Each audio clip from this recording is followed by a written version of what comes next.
Had a lot of respect for Coach Richardson and that Wheeling team. We kind of, like I said, we have a saying with amongst ourselves in our program. We respect everybody, fear no one. Obviously, had a lot of respect for him and his program. Be wishing them well as the season goes on.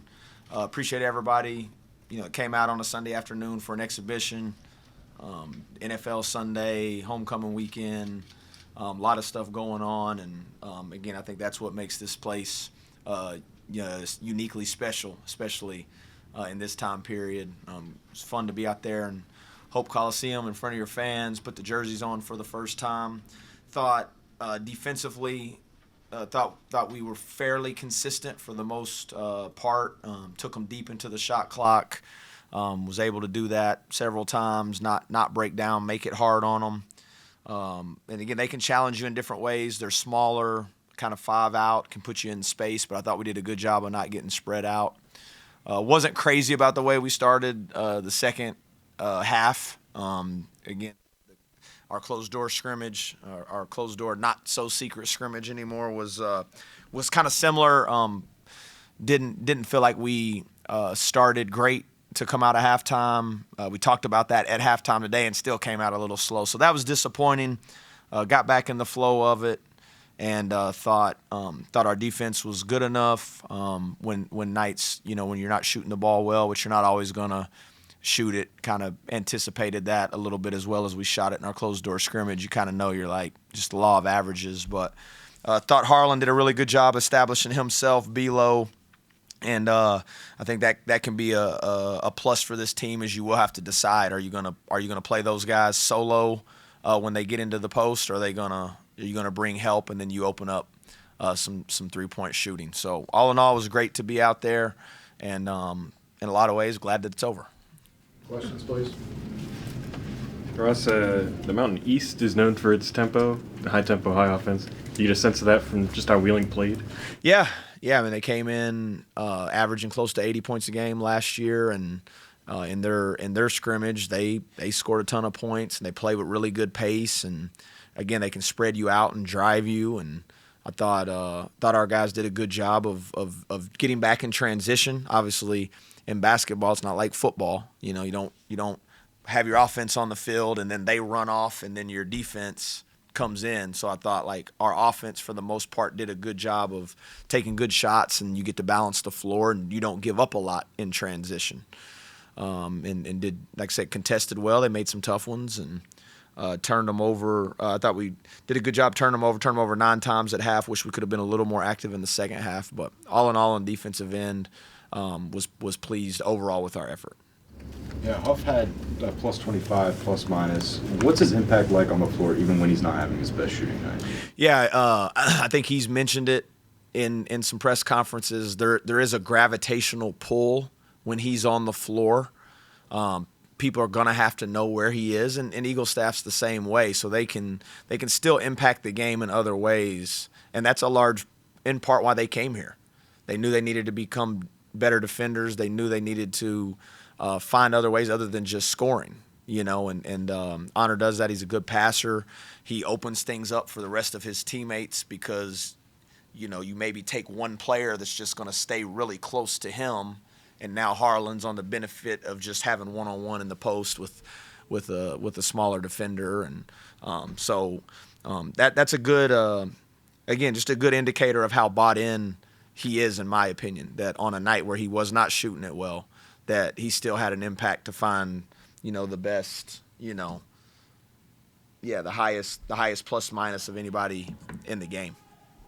Coach, outside of maybe a few minutes here and there, Honor and Eagle staff weren't really on the floor a lot together, by design or just maybe looking at something there. Just nothing planned out. We knew we were going to play, a lot of guys. We knew we were not going to try to stretch anyone's minutes super far. So a lot of it was just organically the way the game came on. Nothing specifically, nothing planned. And then sort of off that, so this was maybe kind of some type of picture of, when they're not hitting a ton of shots like you probably want them to.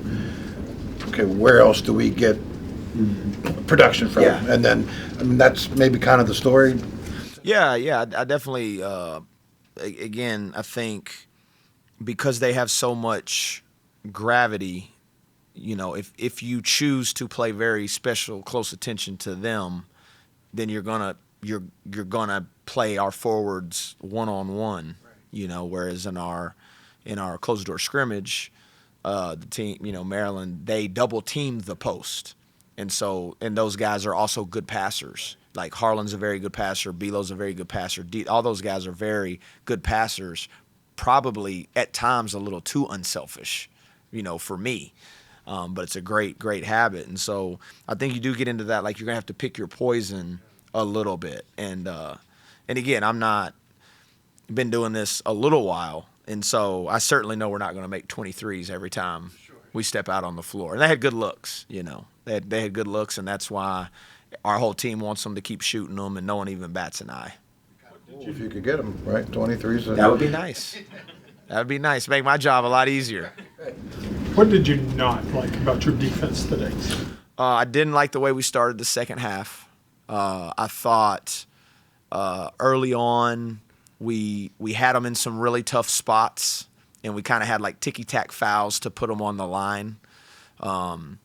Again, when as much movement as they have, and it's literally like 5 out on the floor and everybody's moving, there were a few possessions where I felt like the longer the possession went, then you also saw the white jerseys getting spread out, and that's when you get driven. If you were to look at the possessions where we forced shot clock violations or made really difficult shots, it's usually because our defense was really intact and you kept the ball out of the paint. You made them make a tough shot. And they made a couple tough shots, but over the course of 40 minutes, that just isn't going to beat you. So it was really the start of the second half was disappointed in. A couple silly fouls in the first half, which maybe is to be expected, a little jittery, a little anxious.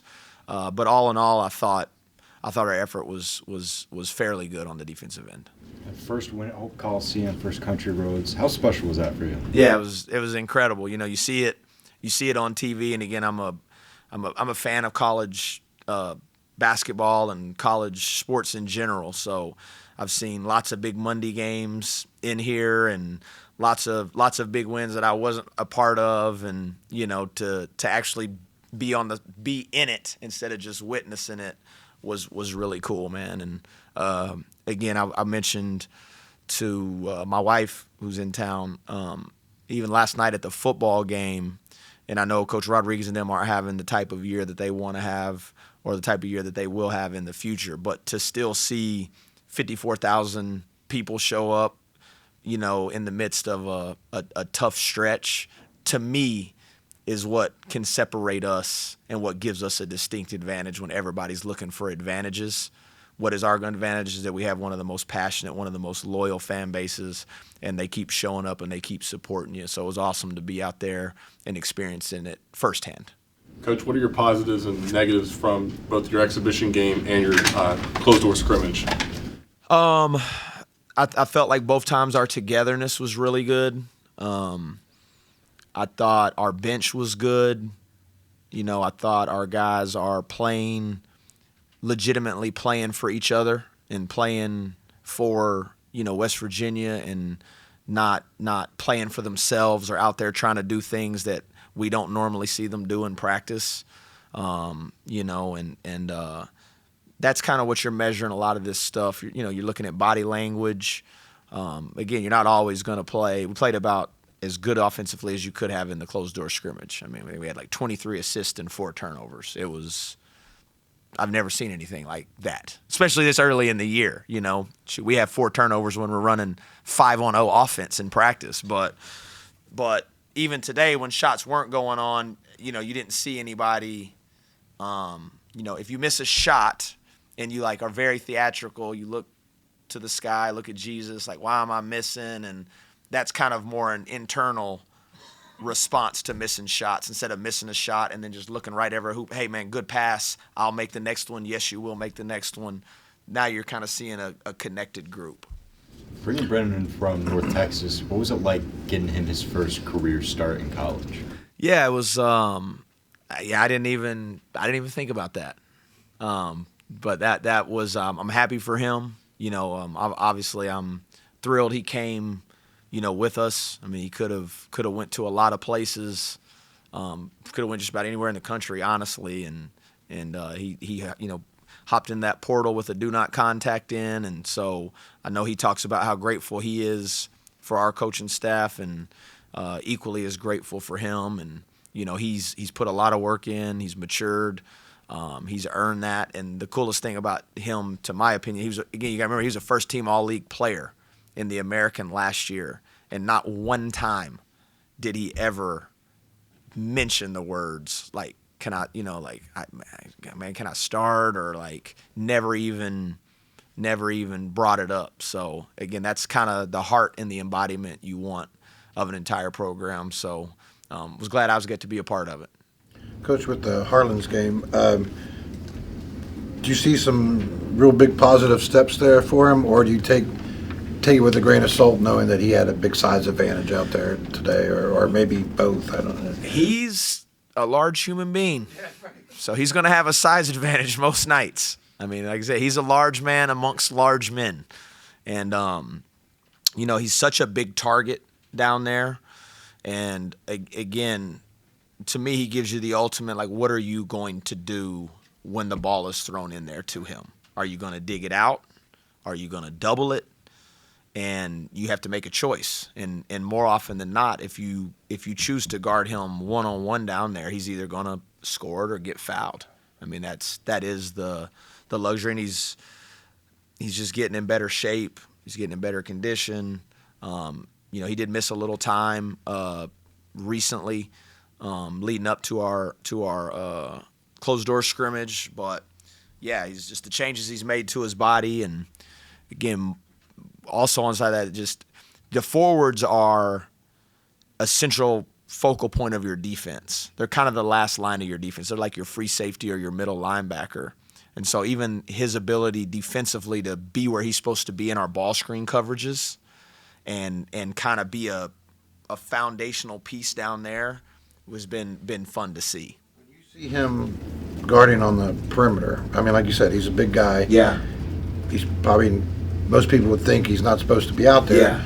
But you probably don't feel uncomfortable. No, we've challenged him. We've really challenged him. I mean, if you'd asked him 6 months ago, he probably didn't think he should be out there. But, we've challenged him. He does have good feet. He's got great size. So it's really just about getting him comfortable being out there, engaging the proper amount of distance.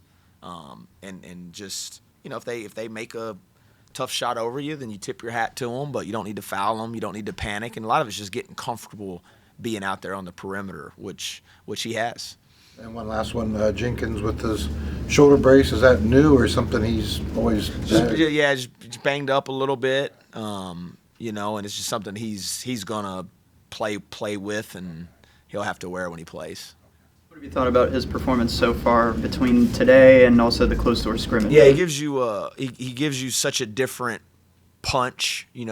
Jasper's so in control and such a good. He's an old school Chevy. He's just gonna body blow you, and he's methodical, and Amir gives you kind of like that downhill burst presence. And I thought as the game went on, he played better and played better. A little nervy like to start the game, which they should be. Like I was telling him all the time, if you don't have a little nervousness, then you're not like alive. So I think he settled in, and you saw his ability to really get in the paint and then find people when he gets in there. How important will this film study be leading into next Tuesday's game? Yeah, we gotta have like our best week of practice. We gotta have our best week of practice, and take what you can take from this on both sides of the ball, and learn from it, and then add to our package of what we like to do. And because once Tuesday gets here, you won't have much time for practice. I mean, I don't know it specifically, but I'm pretty sure it's like Tuesday, Thursday, Sunday, Thursday, Monday, Friday, Sunday. So it'll be very important. Anything else? Do you lean on Jasper and Brennan to be leaders on the floor because they've been with you and they know kind of the situations that you like to do stuff in? Yeah, Yeah, and both those guys have really grown into that role. They believe in what we're doing, so it's easy. You know, if you really believe in something, and you have the same level of belief in it that I do, then you take ownership in it. And so to see them like come in last year and they're just trying to figure it out, and now try to help other people figure out. They've been a great conduit, and if you think positionally, they kind of play Jasper's with the guards, Belo's with the forwards, so you kind of have a bookend on both ends that can help those other guys. And, you know, hey, like, this is, you know, don't listen to how he say it, listening to what he's saying it, and can really help facilitate that message behind the scenes. As well, how important is it kind of coming into this new situation with so many new players for WVU, having a point guard specifically that you know you can trust? Yeah, it's everything in a lot of ways, and more than anything, I've mentioned this in the past. Like, Jasper has probably the best intangibles of any player that I've been around in my 23 years of college coaching, and he's the same guy. Whether we win and he scores 20 or we lose and he was bad, he's the same guy the next day. He'll sit in here and answer all criticism and take the blame. And that's almost as important. I trust him on the floor, absolutely. But I also know if things ever get rocky, which they will, you know, that he's going to be that pillar that can hold that thing together. And he has such a maturity with everything, and he really is an old soul if you get to know him. And he plays at his pace. He eats pregame meal at his pace. I mean, he doesn't do anything fast, man. He's one of those, like, you know, when your parents tell you to slow down and eat your food, you don't have to tell him to slow down. He's savoring every bite. Hey, Ross, what changes without Chance the next couple of games, and Jackson any closer to have like a timeline on him? I think we'll have an exact timeline on Monday, a little bit more. You're really just trying to get the strength back in it and the flexibility. But he's you know, on schedule, ahead of schedule with that stuff. You're just kind of a race against time. And then, yeah, we'll definitely miss Chance. There's no if and buts about that. And really, you lose a versatile piece. You know, like again, he gives you the ability to go bigger and play him on the perimeter, and then those small ball lineups, he gives you he can play a 4, and you know, he's a downhill driver. He draws fouls. He's a load in the open floor. So we'll miss him. But you know, we'll have to find a way to do it without him, and he'll be out there quick. I mean, that's the thing about basketball. You know, 5 games, that's like 10 days. You know, it's not like football where you got to wait, you know, a month and a half to get the 5 games. They'll come fast and they'll come furious. Someone that can do that, like, swing role, like Morris, for example. Yeah, I mean, you're gonna have you'll see. I think you'll see more traditional 4-guard lineups, you know, and obviously you'll be looking to extend some of these other guys' minutes a little bit. I mean, Harlan only played 18 minutes tonight. DJ played 16, so you'll have an increase in some of those lineups, and then you'll have like traditional 4-guard lineups, whether it's, you know, Amir, Honor, Trey, Morris, Jasper, Trey, Morris. I like just that combination of the 4 guards, and then you got the young guys like Jaden, you know, Forsythe, who you saw what he's capable of, and trust him, and he's getting better defensively, and that's where you're going to earn minutes with us. And he works really hard, and he wants to be coached, and that's what you love about him. Coach, thank you. All righty, thank y'all. Thank you.